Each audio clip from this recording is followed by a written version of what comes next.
vectors have magnitude and direction.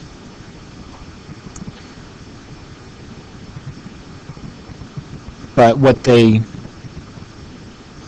don't have is a location.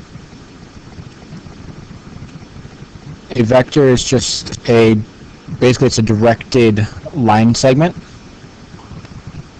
So it has a given length and it has a direction that it goes.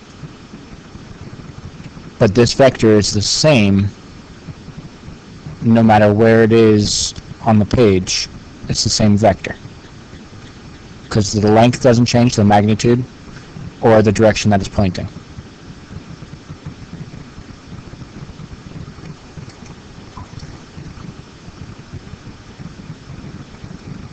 So with vectors, you need to be able to say how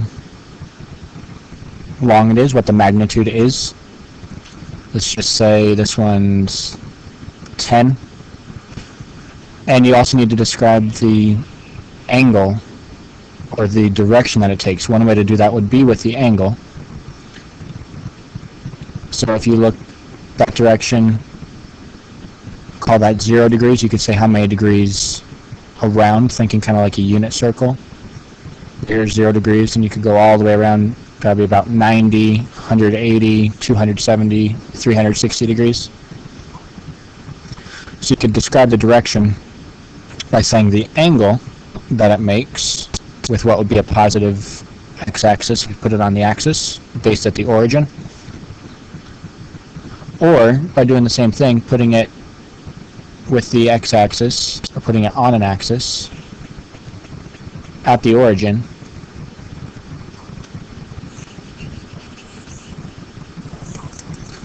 Another way you could describe it is talking about its components. So its components are its x component and its y component. So you can think of it like an ordered pair as to where it ends if it starts at the origin. So its end, we'll say it's right there.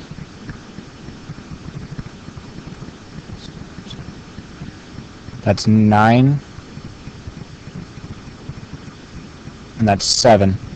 So this goes 9 to the right and up 7.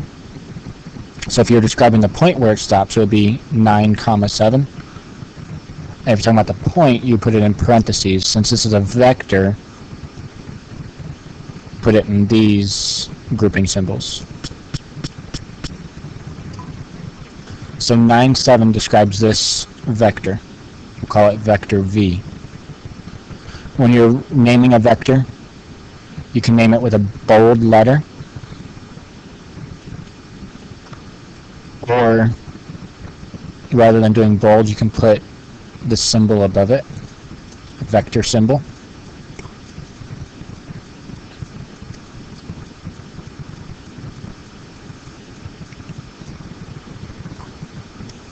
Let's go ahead and change this vector just a little bit to make it a little bit easier to work with.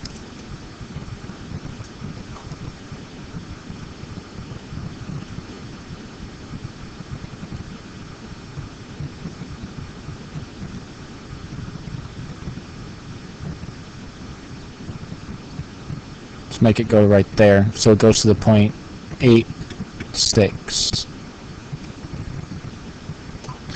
So now to find the length of this vector, this 8, 6 holds both pieces of information. It tells us the magnitude and the direction. But if you want to find the magnitude, basically you're just looking at doing the Pythagorean theorem.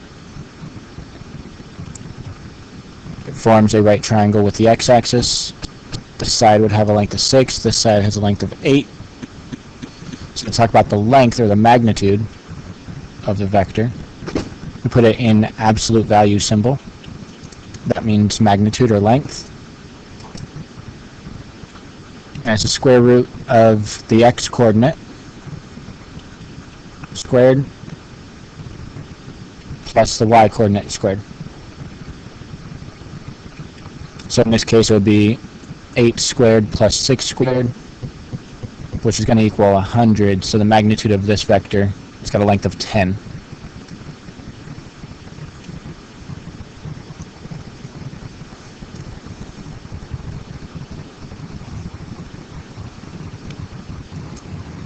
With vectors, you can also add vectors.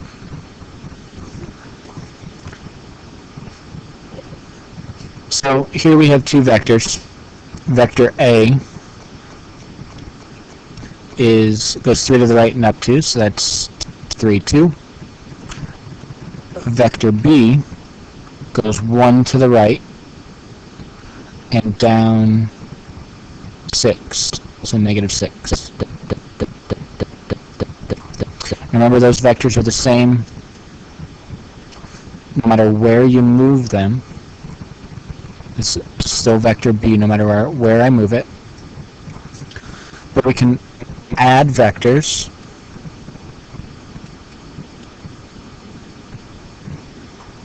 and to think about it geometrically, to think about it with the picture, you're moving one vector and putting it tip to tail and then looking at where the resulting endpoint would be.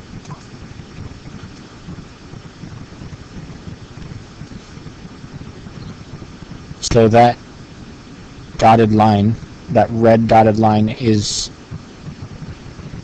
we'll call it C, and that's the sum. That vector goes to the right 4 and down 4.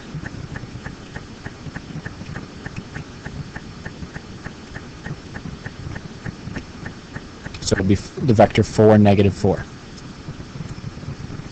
Now you can also get those numbers if you're just looking at the x components. 3 plus 1 is 4. 2 minus 6 is negative 4. So if you just add components, that's one way you can add vectors.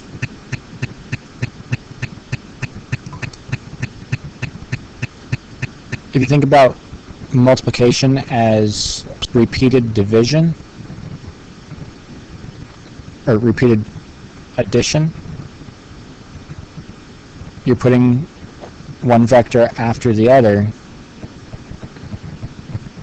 and you find out where you look at where it ends, that would be A plus A, or 2A. You're doubling the length. All that does is going to take the vector 2 times vector A. You're doubling the length, so you're multiplying the x-coordinate and the y-coordinate each by 2. So it'd be 6, 4. You can multiply by any number. You can multiply a vector by any number. Fraction.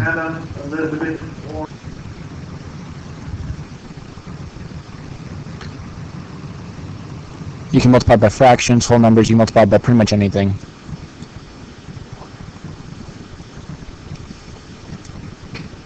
You can also subtract vectors, but really that would be multiplying. If it was A minus B, you would multiply B by a negative and then add them the same way that we did.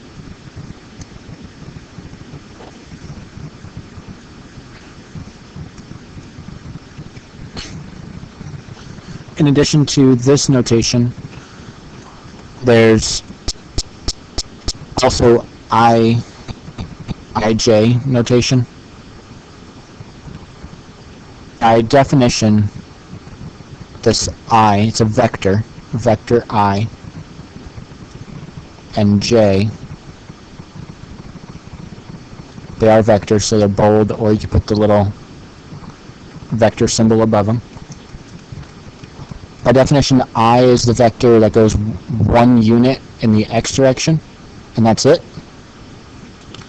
And similarly, J just goes 1 unit in the y direction.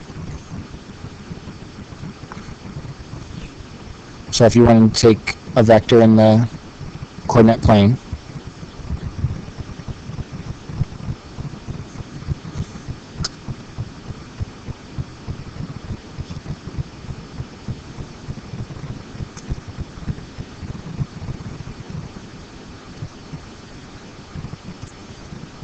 So here's a vector. It goes 3 units to the left and down 5. 3 units left, down 5 would be, that's our vector. Now in IJ notation, all you do is you're basically putting the x component with the letter I. So the same thing in IJ notation will be negative 3I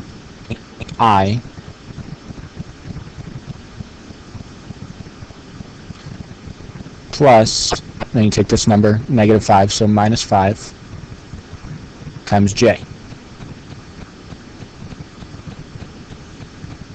Now, the reason that works, if you just look at those with what we know about multiplying by a number, a scalar, we take the vector 1, 0 times negative 3, so that would be negative 3, 0. And then we're adding it with negative 5 times the j vector, so it'd be 0, negative 5 times 0 is 0, negative 5 times 1 is negative 5. And we know with addition, you just add the component, so we would get negative 3 plus 0 and 0 plus negative 5.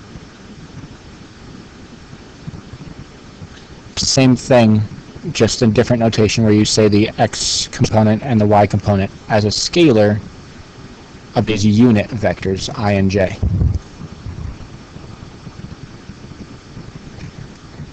Now, if you wanted to figure out the actual angle to describe what this was,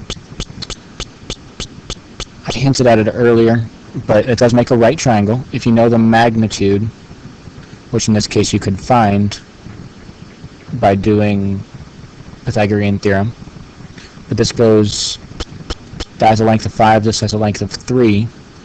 So in order to figure out the magnitude, it would be 3 squared plus 5 squared.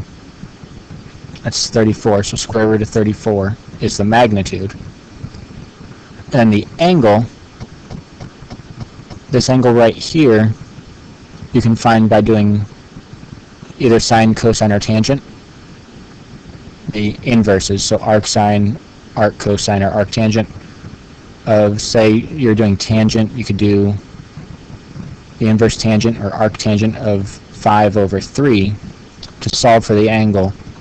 And then since it's in quadrant 3, you would just add 180 degrees, or if you're doing radians, you would add pi to describe the angle.